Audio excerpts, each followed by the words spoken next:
Talia Brennan had spent her entire career building the kind of resume that made hiring managers sit up a little straighter.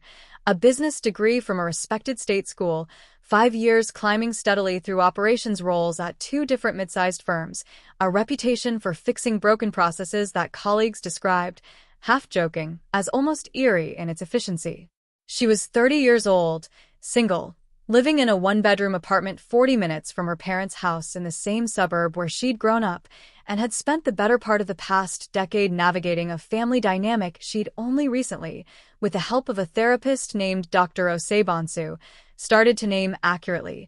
Her parents didn't want her to fail, exactly. They wanted her sister Renee to be the one who succeeded, and Talia's success had a way of complicating that arrangement in ways nobody in the family ever discussed directly. Renee was 2 years younger, warmer in the easy, effortless way that made people gravitate toward her without trying, and had always occupied the position in the family that Talia thought of, privately, as the favorite, not because their parents ever said so explicitly, but because of 100 small, accumulated signals that added up over decades into an unmistakable pattern. Renee's accomplishments were celebrated loudly, immediately, with dinners and phone calls and photos posted to the family group chat within minutes. Talia's accomplishments arrived to a quieter, more delayed reception, often folded into conversations about Renee's life, as though they were a footnote rather than the main event. When Talia made regional manager at 27, her mother had asked, during the congratulatory call, whether this meant she'd finally have less time for family gatherings. When Renee got promoted to senior marketing coordinator that same year, Diane had rented a private room at a restaurant. Talia had learned to manage her expectations accordingly, showing up for family events with a kind of practiced, low-key cheerfulness that cost her more than anyone in her family seemed to notice, and channeling most of her genuine ambition into her career instead, where the recognition, if imperfect, was at least tied to something objective and measurable. By her late 20s, she'd built a professional reputation solid enough that recruiters occasionally reached out to her directly, and it was through one of these unsolicited messages, in the spring of that year, that she'd first heard about the director of operations opening at Callaway Analytics. Callaway was a data analytics firm that had grown from a 12-person startup to a company of nearly 300 employees in under 6 years, specializing in supply chain optimization software for mid-sized manufacturers. The director role Talia was pursuing would put her in charge of a team of 40, reporting directly to the COO, with a compensation package nearly double what she was currently earning. It was, by any measure, the most significant professional opportunity of her career, and she pursued it with a focus that surprised even her. 4 months of interviews, case studies, a presentation to the executive team that she'd rehearsed obsessively in front of her bathroom mirror until she could deliver it without notes.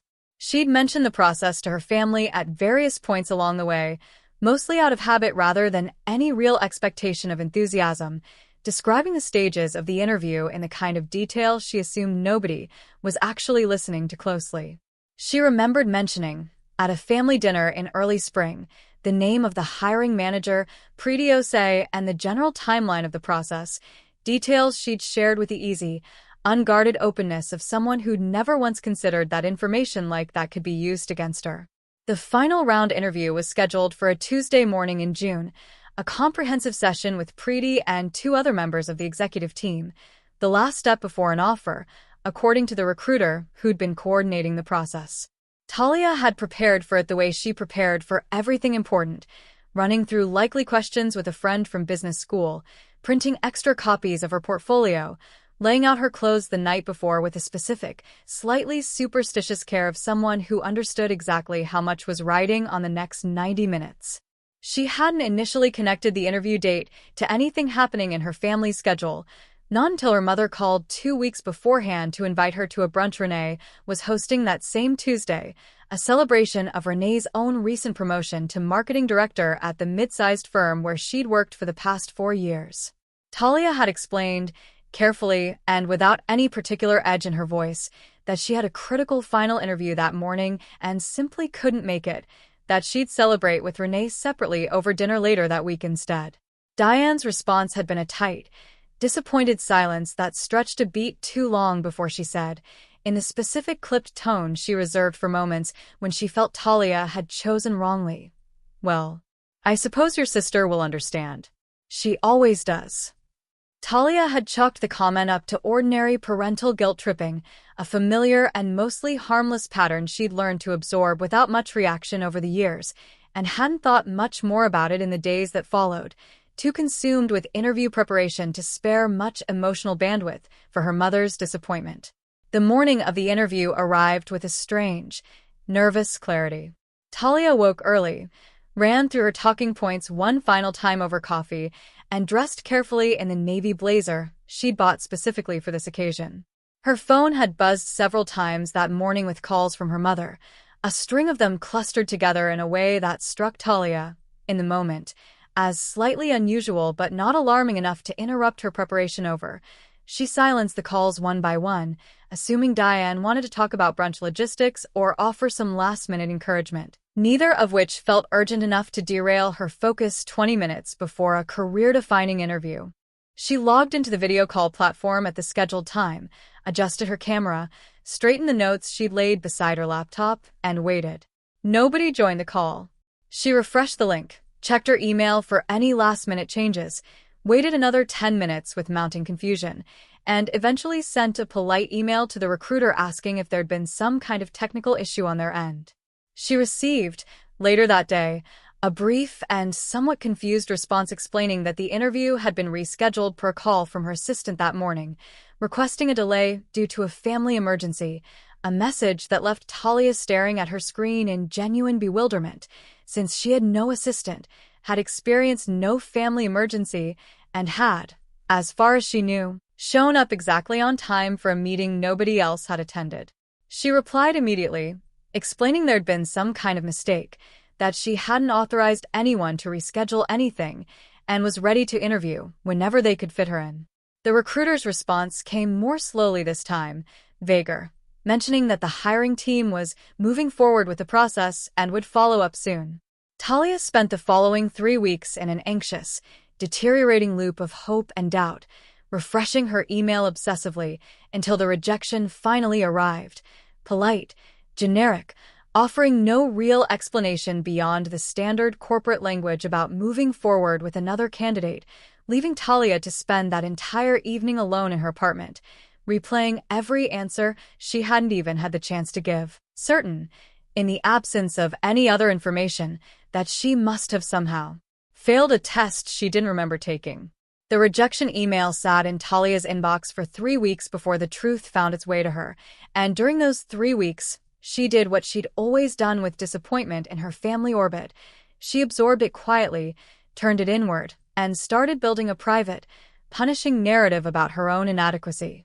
She replayed the case study she'd prepared, certain now that some flaw in her analysis had been more obvious to the executive team than it had been to her. She wondered if her presentation had come across as over-rehearsed, or if some offhand comment during an earlier interview round had planted a seed of doubt she hadn't noticed at the time. She didn't mention the rejection to her family beyond a brief, deliberately flat comment at a Sunday dinner. Didn't end up working out with that job, delivered with the same practiced cheerfulness she used for most disappointments in front of them, and was met with a sympathetic murmur from her father and a quick, oddly swift change of subject from her mother that Talia registered, in the moment, only as slightly strange rather than significant. The call from Pritiose came on a Tuesday afternoon in July, exactly 1 month after the interview that hadn't happened. Talia was at her desk at her current job, deep in a spreadsheet, when her phone rang with a number she didn't immediately recognize, and she almost let it go to voicemail before some instinct made her pick up. "Talia, hi, this is Pritiose from Callaway Analytics. I know this is a bit unusual, calling out of the blue like this, but I wanted to follow up on something and I hope you don't mind."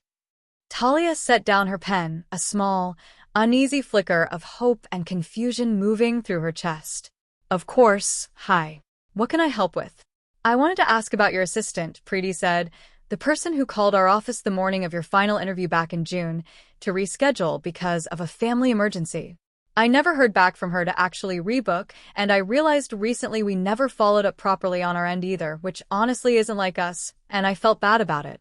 I wanted to reach out directly and apologize for the process falling through the cracks." Talia sat very still, the spreadsheet in front of her blurring slightly as she processed the sentence. "I don't have an assistant," she said slowly. "I've never had an assistant. And I didn't have a family emergency that day. I was ready for the interview. I logged in right on time, and nobody joined the call." There was a pause on the line, and Talia could hear Preeti's confusion shifting, in real time, into something more careful. "Someone called our front desk that morning," Preeti said. "A woman, identified herself as your assistant, said there'd been a family emergency and asked to reschedule. She had specific details, mentioned the exact time of the interview, my name, even referenced a case study we discussed in an earlier round. It seemed completely legitimate." Talia felt something cold move slowly down her spine as the pieces began assembling themselves in her mind, faster than she wanted them to. "Can you describe the woman's voice?" "Anything else she said?" "She sounded older, maybe mid-50s or 60s. Warm, very polished, kept apologizing for the short notice. She mentioned something about your sister's brunch.